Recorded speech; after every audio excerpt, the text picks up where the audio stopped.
NFT 同埋呢個藝術家嘅呢個事業可以點樣相輔相成，創造出更加好嘅一個將來咧？咁樣，我哋而家有請埋江記同埋 Jonathan J. Lee 上台，連同埋啱啱我哋分享咗嘅 Kelvin 一齊嚟一個 fireside chat 嘅。係3分3秒，等我哋俾啲掌聲先。唔該晒。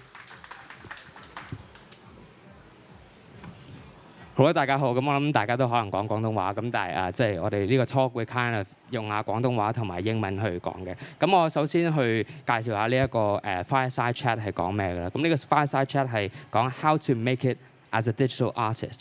咁傳統嚟講就係即係做 art。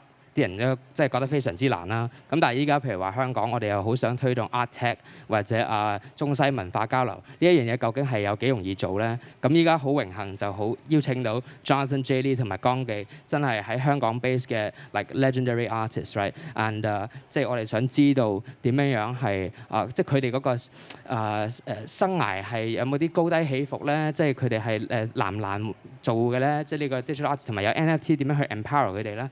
咁我依家首先即係去 introduce 佢哋先啦。咁首先我會 introduce 江記先啦。咁江記係一個即係香港嘅傳奇漫畫家啦。咁佢所創作嘅漫畫咧，其實就好打動到香港人嘅。佢標誌住嘅 cyberpunk 藝術風格咧，其實一眼就睇到啦。咁透過熟悉嘅香港街景啦，亦都喚起咗即係獨特嘅港式懷舊感嘅。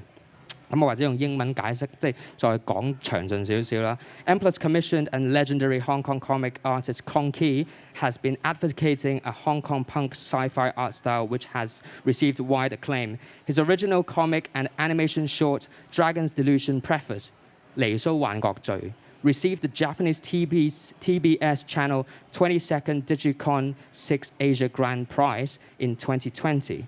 His comic book traveled to Hong Kong with Blur in collaboration with the legendary Britpop group Blur, also became a big hit in the arts and music scene. So 呢個就係江記嘅 introduction。咁大家都可以去佢 M+ 嘅 immersive room 去睇下，同埋個 M+ shop 咧，其實都有好多江記嘅即係 products 咁樣嘅。嗱，咁我下一個就係 introduce Jonathan J. Lee 啦。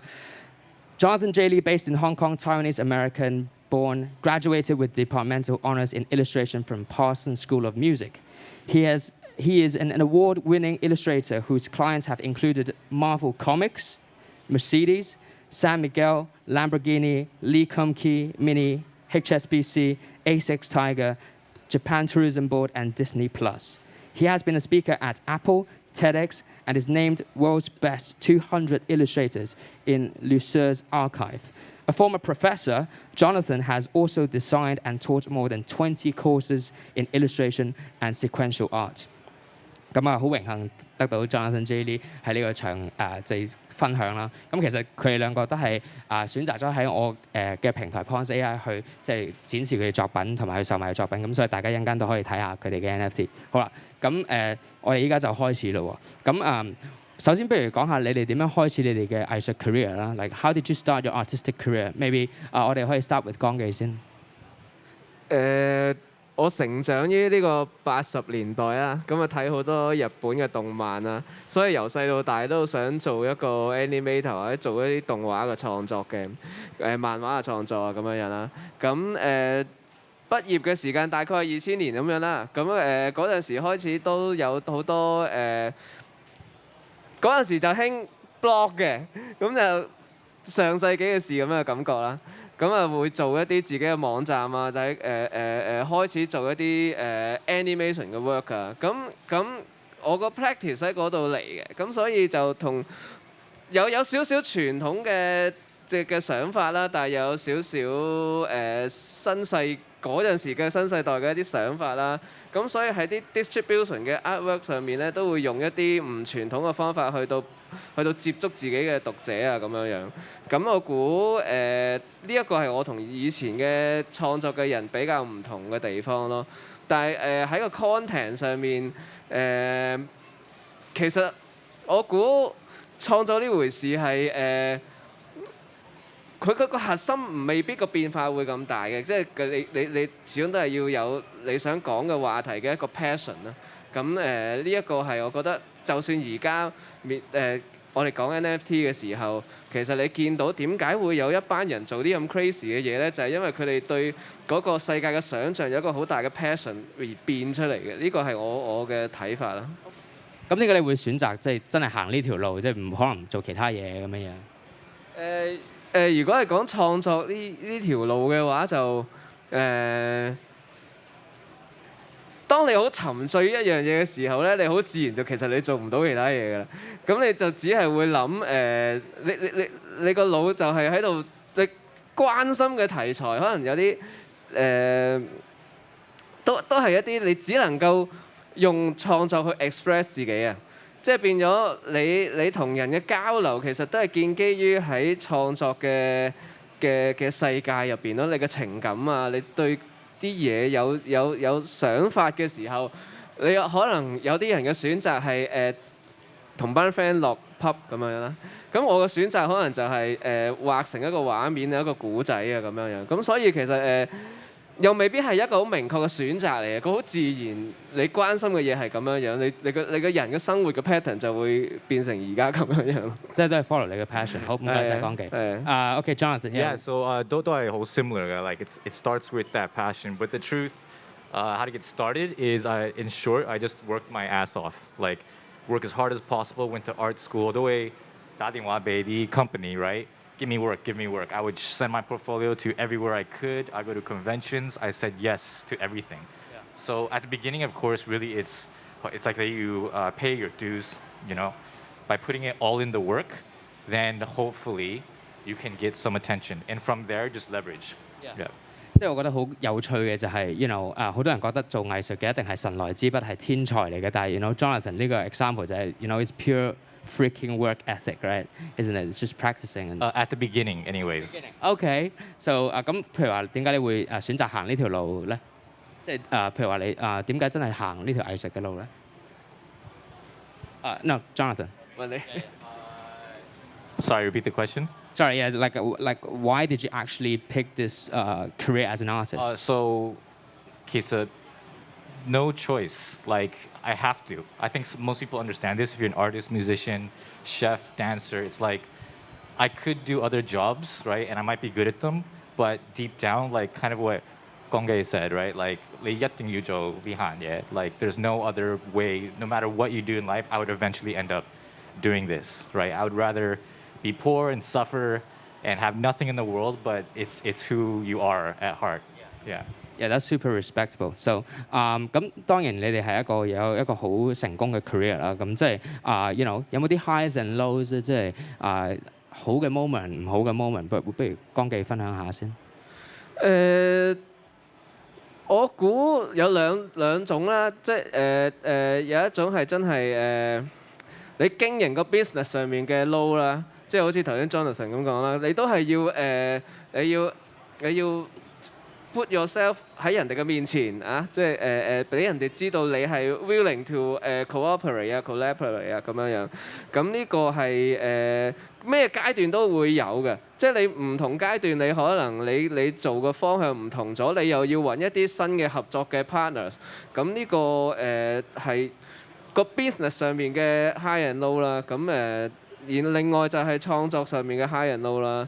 咁以前嘅我會覺得唔係好傾向依賴靈感嘅，即係我覺得你 as 一個 professional 嘅 artist 咧，你係應該有你嘅 skill 去到 express 你自己嘅，唔能夠下下依靠靈感嗰樣嘢嘅。但係過咗一段時間之後，我又發現點樣令到你嘅心可以你要 protect 你嘅 heart 咧，令到你 ready to create 咧，咁其實都係有一個比較抽象同神秘嘅面向嘅，都係一個 mystery 嚟嘅，係有陣時靈感嗰個橫蠻無理咧，你要接受佢嘅。咁我覺得呢個係我覺得嘅 high and low 咯。有冇一個即係 kind of career 係最 high 嘅 moment？ 你會唔會你會想分享下？即係如果最 high 嘅 moment 係點樣？即係你做咗咁耐 artist， 即係最好咧，你覺得係即係可能會唔會係有一個咁嘅 moment？ 定係其實你覺得有㗎？即係有兩個 moment 會係咁樣嘅。當你知道你有一個新嘅 project 係可以 go ahead 啦，你攞咗個 green light 啊，咁咧呢個時候咧，你會好興奮嘅，即係新嘅 project。另一個 project 唔係另一個 moment 就係你見到嗰樣嘢啊，你真係做得成喎！即係之前嗰啲可以做唔成喎，你講就算有 green light 都，後尾就係啊做得成喎，你做得成之餘咧，佢仲係要俾到 surprise 嚟嘅，因為你好多嘢你預計唔到噶嘛。有陣時佢個 product 出嚟個樣咧係你做之前預計以外，你會啊竟然有啲咁嘅嘢存在咁樣，咁呢個係嗰個 high 嘅 moment 咯，係啊。Jonathan, please. Maybe Joy, one of the early highs in my career was maybe Amahoiti Hai Dokshu Guansi, and then I got a small project with Marvel. So that to me was a high because when like Amahoiti, like whole gang, can I do this? Is it possible? But to get a job with Marvel was almost like validation. Case Hoiga, it's possible. And so that was probably one of the big highs. Another one was Amahoiti Gaosu. Right, that was a really great moment for me because it was also a place where like I can provide. So opportunities that I was given, I can also be that same person. And maybe a low. There's many lows, of course. It's not an easy path, but one low was when the university actually closed down in Hong Kong, which is kind of sad for Hong Kong really because you don't get that like caliber of training like you would at like Parsons or RISD, for example. So Hong Kong's a little lacking in that spot right now. But I think what's amazing, especially about this space too, is there's a lot of new possibilities, a lot of young artists, a lot of new things happening. So that is maybe with everything bad that happens, something good comes of it too, right? Thank you all so much for the sharing. So 咁你哋覺得譬如話NFT 啦，依家最 hot 嘅 topic 啦，亦都係你哋 as 即係 digital artist，你哋嘅 OG digital artist 都做咗好耐。咁你覺得呢個 technology 點樣 benefit 到你咧？Like how does NFT benefit you as a digital artist？我估有幾個層面嘅，第一個層面係對於普羅觀眾嚟講，佢有多個理由去到留意 art 嘅發展，或者香港有啲咩人係做緊一啲 art 嘅嘢咯。同埋佢嗰個，因為你每一個喺個 art history 入邊嘅每一次嘅發展，你都要有一啲新嘅方式去到俾一啲newcomers 去到出現嘅，無論係 collector 嘅 newcomers 或者創作上面嘅 newcomers。咁我覺得 NFT 呢一個或者 Web3 呢一個 environment 其實係俾咗一個新嘅機會，去到一啲未來嘅人係點樣睇 art 嘅咧？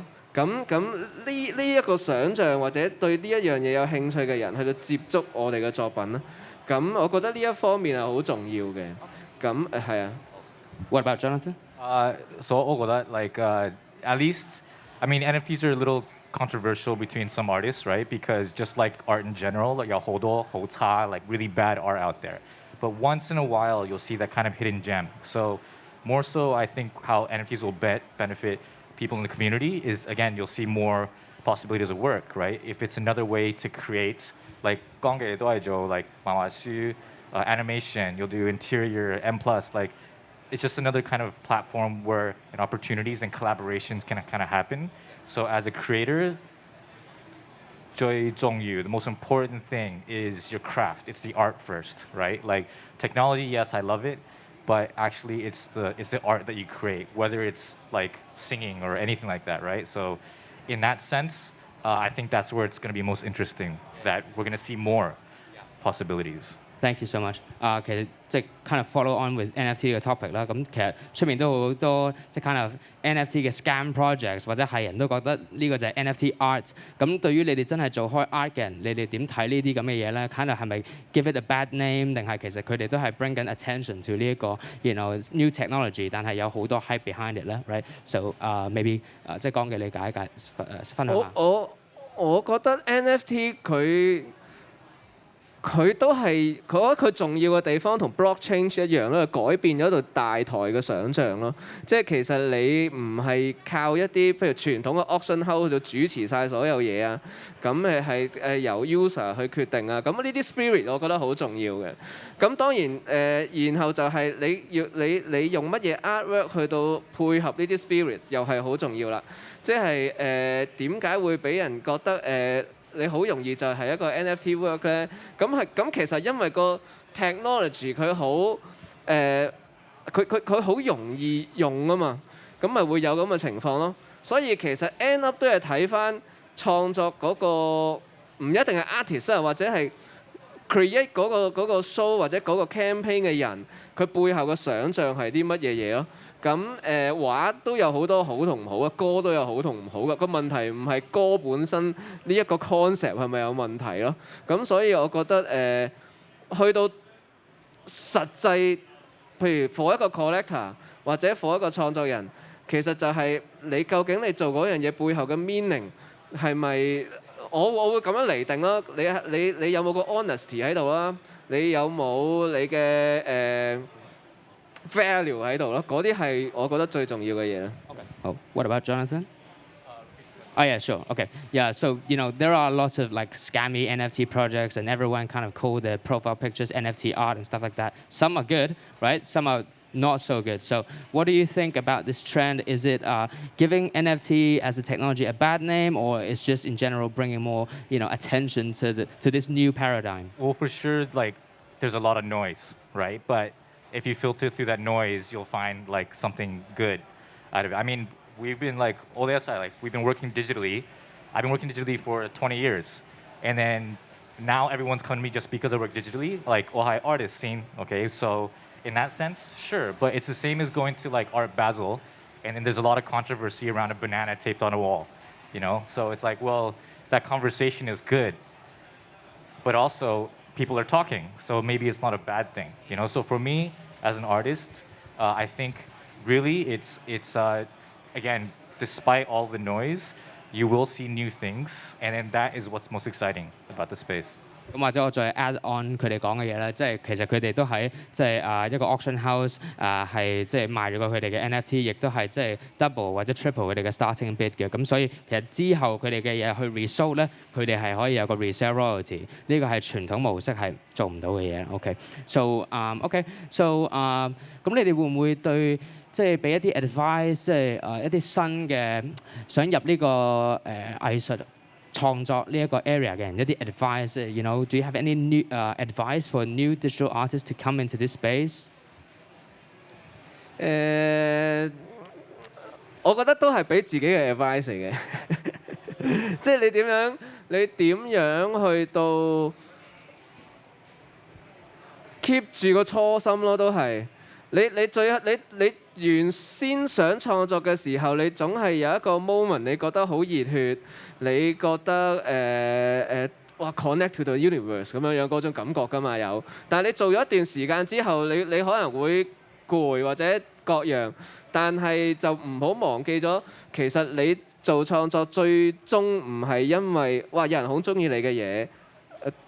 或者佢賣到錢，又或者to be famous 咁樣，嗰啲都好正嘅，嗰啲會令到你 high 嘅。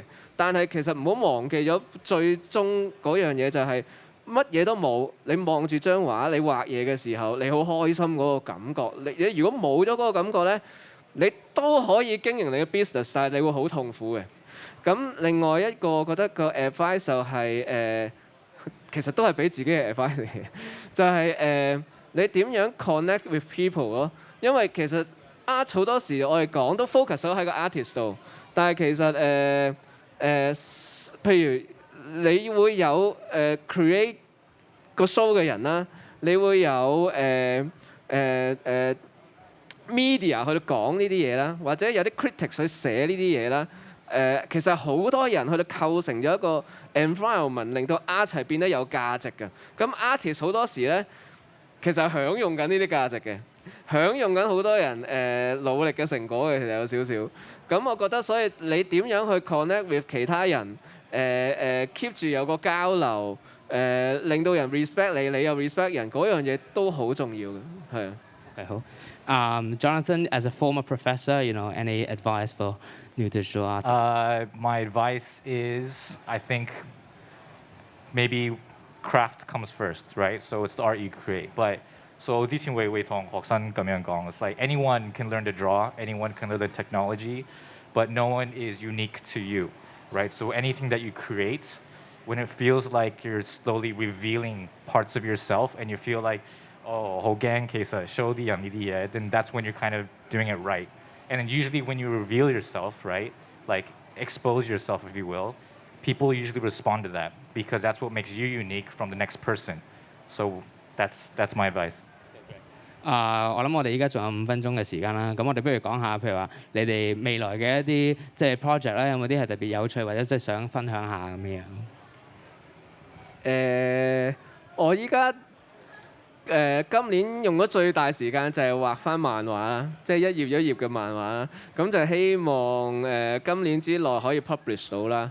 咁其實畫得七七八八嘅，咁跟住就開始聯繫下有冇人有興趣publish 啊咁樣啦。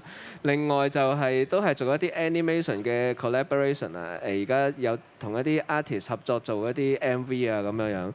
咁都會畫埋漫畫咁樣嘅。咁其實係好有趣嘅 process 嚟嘅。OK， 好。同埋離騷幻覺其實應該會係咪拍成電影呢個係？離騷幻覺嗰個 project 都進行緊嘅。咁基於呢幾年嗰個疫情關係，我哋去唔到好多一啲film mark 咁嘅地方啦，好多傾談都係個 schedule 都 behind 咗好多。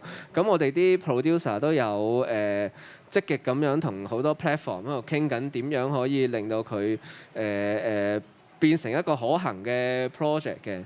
咁一個 artist 或者背後創作嘅人就即係頭先我講點樣同其他人合作啊咁樣，其實都係由呢啲 experience 嗰度嚟嘅。即係我點樣可以令到出去傾嘅人會更加容易啲present 到我哋嘅 idea 啊咁樣樣咯，係啊。Okay, thank you. Jonathan, any exciting future projects? I guess we'll see. Maybe I've got an installation at Affordable Art Fair, but I'm actually more excited about the Young Talent section. 有好多之前嗰啲 my former students collaborating to do a group show there, so that should be quite exciting for me. Yeah, maybe you can talk to people more about your next gen initiative. I think it's really meaningful. Yeah, so out of the low, when the university closed down, Soho House gave us a exhibition space, Hoi Jogo exhibition, right? So actually, that was a high for me. So from the low came the high, which is we had an opportunity to showcase a lot of these former students who, in my mind, this is what's fascinating, right? I want to be part of that movement of Sango, like artists, like new talents. So this kind of next gen thing is just a really informal exhibition that we do to showcase people that I'm proud to have worked with in the past. Yeah, I think it's really meaningful. 即係我諗再簡單嚟講，就係即係佢之前係一個 professor，但係就 scarecrow 生咗啦，咁就變咗佢嗰啲新嘅 artist 讀緊書嘅冇展覽嘅機會，又疫情，咁點做咧？佢就即係同 Soho House 合作去 showcase 呢啲咁嘅 artist，咁變咗呢啲 artist 其實之後都可以喺一個 auction house 嘅情況出之後可以展示佢作品，所以係一件係好 meaningful 嘅事。咁我諗with that I think we're gonna end here.